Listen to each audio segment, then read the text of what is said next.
ஒரு அமைதியான கிராமம். அங்கே கார்த்திக் என்ற ஒரு சிறுவன். அவனுக்கு ஒரு மிக நெருங்கிய நண்பன், ஒரு நாய் டோபி. இருவரும் தினமும் சேர்ந்து விளையாடுவார்கள்.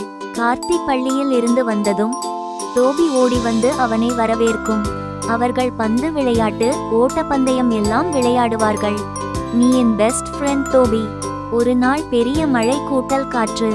டோபி வெளியே ஓடிக்கொண்டிருக்கும் போது அது பயந்து ஓடி மறைந்து விடுகிறது. அவன் வீட்டில் சோகமாக இருக்கிறான். ஆனா அவன் முடிவு செய்கிறான், நான் டோபியை கண்டிப்பாக கண்டுபிடிப்பேன். மழை நின்றதும் கார்த்திக் டோபியை தேட ஆரம்பிக்கிறான். டோபி டோபி என்று கூப்பிடுகிறான். ஆனா எங்கும் கிடைக்கவில்லை. கார்த்திக் காடுக்குள் செல்கிறான். சிறிது பயமாக இருக்கிறது. ஆனா டோபிக்காக நான் பயப்பட மாட்டேன். அவன் வழுக்கி விழுந்து விடுகிறான். சிறிய காயம் ஆகிறது. ஆனா எழுந்து மீண்டும் நடக்கிறான்.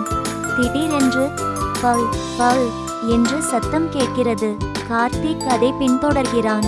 ஒரு சிறிய குழியில் டோபி சிக்கி இருக்கிறது. டோபி கார்த்திக் கயிறு கொண்டு உதவுகிறான். மிக முயற்சியுடன் டோபியை வெளியே எடுக்கிறான். இருவரும் சேர்ந்து வீடு திரும்புகிறார்கள்.